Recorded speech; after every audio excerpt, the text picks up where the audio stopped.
I started teaching myself how to detail cars 21 years ago when I bought this MR2 here. And one thing that I learned during that time is that although detailing might be simple, it's not necessarily easy. So here are some things that I've learned along the way that will hopefully save you some time or money, or both. By the way, if you like learning about detailing, make sure to sign up for Less Dirty in 30. It's where I email you a detailing tip every day, totally free. 30 ways in 30 days to make your car look better. There's a link below. Lesson number 1. I can't remember who said this, either Mike Tyson or Justin Timberlake or somebody. But an ounce of prevention is worth a pound of cure. Basically, it's better to avoid getting cancer in the first place than it is to treat it. Now, every time you remove a scratch, you're taking some clear coat off with it. So avoiding scratches in the first place will keep more clear coat on your car. And if you're busy with work or family, you might not have time to deep clean your interior every week. So try to just keep it as clean as possible. Kick the loose dirt off your shoes before you get in, and don't let garbage accumulate in your cup holders or on the floor. So lesson number 1 is that prevention is better than polishing. Lesson number 2.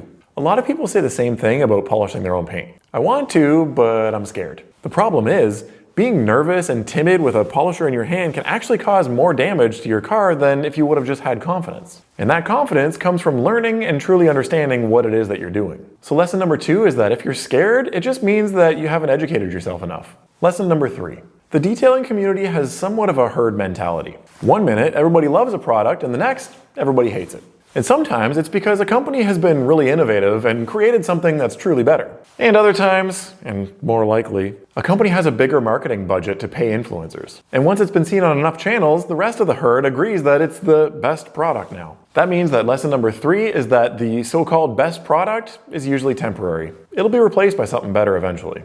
Lesson number 4. I didn't realize the importance of this until it was already too late. My poor Tacoma lived a tough life for the first 300,000 kilometers, and let's just say, I don't think anybody was too interested in giving it a coat of wax. Now, I've done what I could, but in the end, it's starting to suffer from clear coat failure. It'll need to be repainted, or I might even try experimenting with one of those wipe-on clear coats that I've talked so much trash about in the past. If any of you have a product that you recommend for that, let me know in the comments. Clear coat failure is an actual problem to be concerned about. It's not just on the internet. So you have to keep the longevity of your paint in mind every time that you're correcting it or polishing out scratches. Don't think about it as a 1-week paint correction project. Think of it as a 20+ year lifespan of your paint job. So lesson number 4 is to respect your clear coat, because once it's gone, it's gone. Lesson number 5. A few weeks ago, Robert sent me some pictures of his Lotus Elise. He wanted to know if a paint correction or an enhancement would fix this damage. Unfortunately, the chips from racing on the track and the stress cracks on the paint aren't things that'll polish out. You have to manage your expectations realistically, because no matter how many times I tried to restore the original headlights on my truck, they still came out faded and yellow. I ended up having to replace them instead. And since the detailing industry wants to sell you headlight restoration products, they're never going to tell you this on their sponsored YouTube channels. Whoa!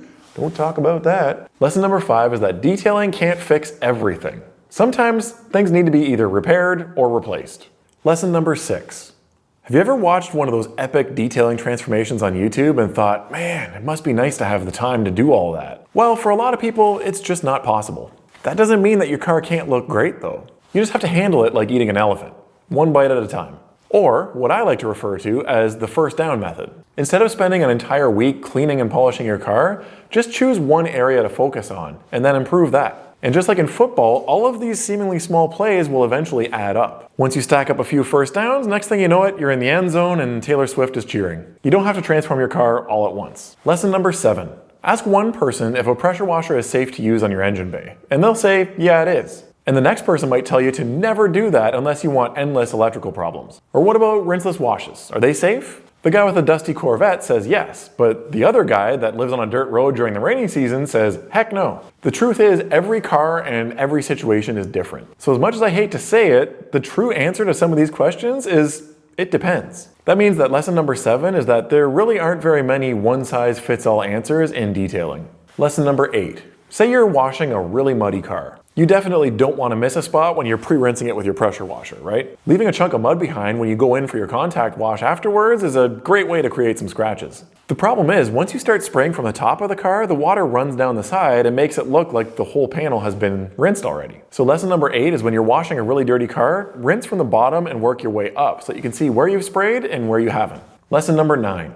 Restoring faded plastic trim is a great way to make your car look new again. But some of those coatings can be pretty expensive, especially the ceramic coatings that are meant for trim. What happens if you buy it and it doesn't make a difference? Well, before you spend any money, you need to try before you buy.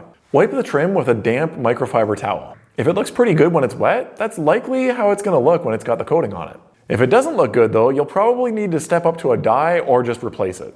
Lesson number 9 is to test if a trim restoration is even possible before buying a product. Lesson number 10. Some people love to fill their shelves with rows and rows of bottles. They want their garage to look like a detailing product storefront. And hey, if you enjoy it, there's nothing wrong with that. But if you're on a tight budget, don't worry, you don't need all that. You can get by with just a rinseless wash, an all-purpose cleaner, a wheel cleaner, a water-based dressing, and some kind of a spray wax or ceramic sealant. The rinseless wash can be diluted and mixed up to be a soap, detail spray, window cleaner, and clay lubricant. And the others are enough to get the rest of an exterior detail done. So lesson number 10 is that you only need 5 chemicals. Lesson number 11. Have you ever heard somebody say that they did a one-step on their paint? What the heck does that actually mean? Well, rather than doing separate compounding and polishing steps, they were able to just do one. For hard, light-colored paint jobs, sometimes you can get away with just using a compound to remove the scratches without needing to do a second refinement polish. And on soft paint, the exact opposite is possible. Even a mild polish is aggressive enough to remove scratches, so a compound isn't required. But either way, you'll need to do a separate step to protect the paint afterwards. An all-in-one polish, however, refers to something completely different. People interchange these two terms all the time. An all-in-one polish is a product that contains a little bit of compound, a little bit of polish, and a lot of it of wax or sealant all in one bottle. You put it on the paint, wipe it off, and it's polished and protected. So a one-step paint correction is not the same as using an all-in-one polish. That's why I tend to refer to it as a paint enhancement, so it just kind of clears up any confusion. Lesson number 12. There are a lot of detailing products that say right on the bottle, only use on a cool surface away from the sun. The truth is, they're really just trying to cover their backs in case somebody does something dumb and ruins their paint and tries to blame the product. Washing a car in direct sunshine is totally possible as long as you use the right technique. Lesson number 13. People love to talk about hydrating the leather on their seats with a conditioner. The problem is that most automotive leather is coated, as in it has a polyurethane coating on top of the actual leather, if it was even real leather in the first place. A lot of it is just vinyl. Now, to be fair, there are some products that are intended to be left on the surface for a long time so that it can penetrate through that clear coat. But that cheap leather conditioner that you just wipe on and wipe off right away is not going to do anything for the hide of your leather aside from just making your seats greasy. Lesson number 14. Perfectionism and detailing seem to go hand in hand. But the reality is, it's not usually possible or smart to make a car 100% flawless. Chasing perfection can drive you crazy and have you end up with a result that is really no different looking than if you would have stopped at 90% of the way. Removing that deep scratch completely might mean compromising your clear coat too much. And then there's also a chance that it's going to get scratched again. Then what? So lesson number 14 is that true perfection is unrealistic. Lesson number 15. Paint correction usually consists of separate compounding and polishing steps, right? Well, sometimes there's still a bit too much of a gap between step 1 and step 2. Maybe you had to go pretty aggressive with your compounding in order to remove the deeper scratches, but now you're left with a whole bunch of haze behind that you need to clear up with polishing. A trick for this is to do what's referred to as cycling the compound. After you're done with your regular cutting step, blow your pad out with compressed air. Now, without adding any more product, do one more quick pass. Sure, your pad is still saturated with your product, but this is less aggressive than your regular cutting step. Think of it as a way to bridge the gap between compounding and polishing. And even if it's not absolutely required, it'll still help you to get better results when you go to refine your finish. Lesson number 16. Ceramic coatings are divided up into different categories depending on how long they last and how easy they are to apply. The ones that last the longest are, no surprise, the most difficult. So most of those are reserved for only accredited professional detailers. For example, a regular civilian can't buy G-Technic Crystal Serum Ultra. It's meant to last at least 9 years. Crystal Serum Light is available to everybody though, and it's rated for 5 years. I'm sure you can guess which one is more expensive to apply to your car. Now, I have a bit of a controversial take on this one. The long-lasting pro-only coatings are a waste of money. Why? Because the average car will suffer from swirl marks and marring long before those coatings reach the end of their life. So you're faced with the decision to either just live with the swirl marks or polish them out, which will also remove the coating prematurely. Instead, I say stick with a regular prosumer grade coating, and by the time it wears off, you'll be due for a quick maintenance polish anyways. Lesson number 17. If I had $1 for every time I saw somebody inspecting their paint correction results in the tube lights of their garage, I'd be laying on a beach right now instead of talking to myself out here like a psycho. And don't even get me started on those stupid hex lights. If you're removing scratches from your paint so that it looks good in the direct sun, you need to simulate the direct sun.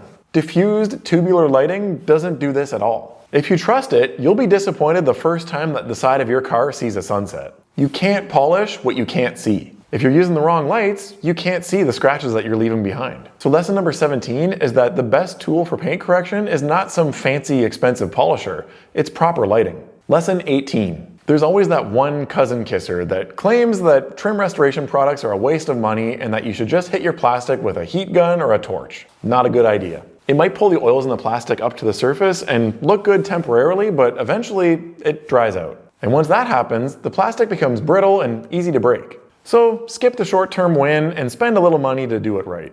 Lesson 19. If you've been using a product like Armor All on your interior to purposely make it look shiny, you're going to want to pay attention to this one.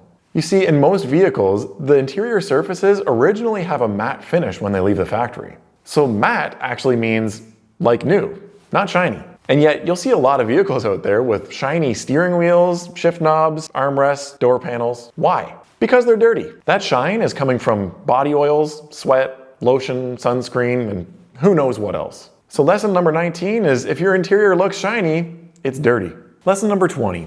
The other day I was restoring a set of headlights that I had done before a few years ago. And I remember the last time I wasn't very pleased with the results. They looked okay, certainly better than before, but they didn't look crystal clear. I also remember being a little rushed for time. So the other day when I was working on them again, you can imagine my surprise when they came out looking nearly brand new. What made the difference? Well, time, actually. I had to spend some extra time with my initial sanding step, as well as my final polishing to remove the sanding marks in order to get it right. If you stop early, you're leaving results on the table. Sometimes you just have to slow down instead of rushing. Patience produces results. Lesson number 21. Ceramic coatings are all the hype these days. They say wax is dead. A lot of people will tell you that ceramic coating is the right choice before you even have a chance to tell them about the vehicle or how it's used or its condition. This is wrong. Some cars can benefit greatly from ceramic coatings, and others, it's just not a good fit. It's why I coated my 4Runner and my Harley, but not the MR2 or the Tacoma. If you like to run your car through the automatic car wash all the time, do not waste your money on a ceramic coating.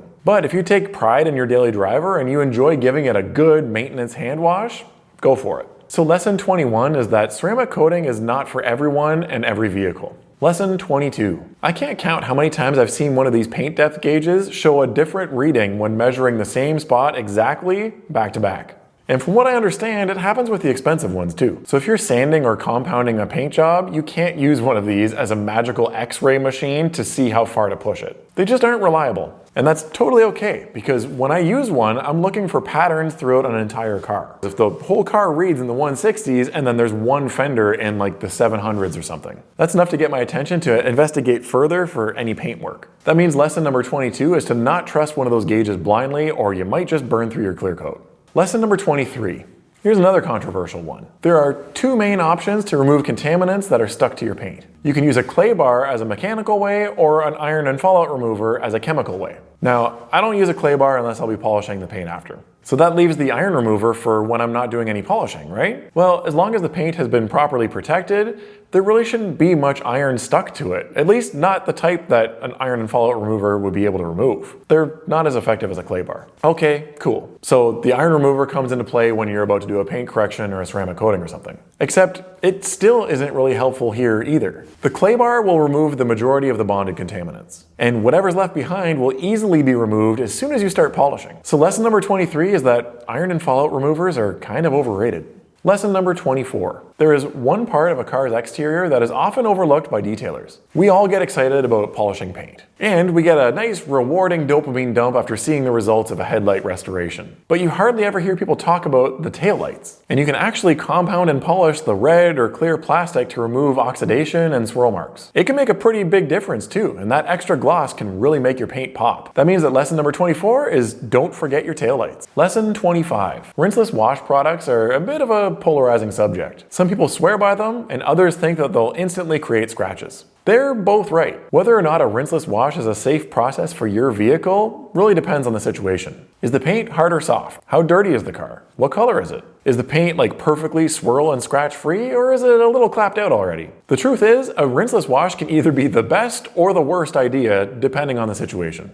Lesson number 26. You've heard me say this many times now, but always polish your paint after using a clay bar. They're abrasive and can cause marring and scratches on soft to medium paint. So save it for when you have time to polish it after. It doesn't take a crazy paint correction to clear up either, just a quick maintenance polish will do. Lesson number 27. I hate detailing interiors. I used to tell people that you don't call me if your kid threw up in your minivan. You call me if you want to win a car show. Look at the size of the head on this guy. Part of the reason why I didn't want to do interiors was because I didn't have the fancy equipment like a steam cleaner or a carpet extractor. If I was going to clean one, it meant using cleaners and degreasers and a whole lot of scrubbing. But the thing is, I could still get great results. So if you're on a budget, don't worry. In most cases, you can replace those tools with some elbow grease and some extra time. Lesson number 28. When you're polishing a paint job, it can be very tempting to run your polisher over the headlights as well while you're there. I'll just give them a quick buff there, bud. This can actually do more harm than good. If your headlights are dull and cloudy, chances are they're going to need to be wet sanded to clear that up. And if they still look pretty good, then machine polishing them is going to wear down that UV coating. When that coating fails, that's what causes your headlights to turn dull and yellow. And that's when they need to be restored. So by degrading the protective coating, even if it's just a little bit, you're pushing the timeline for a headlight restoration forward.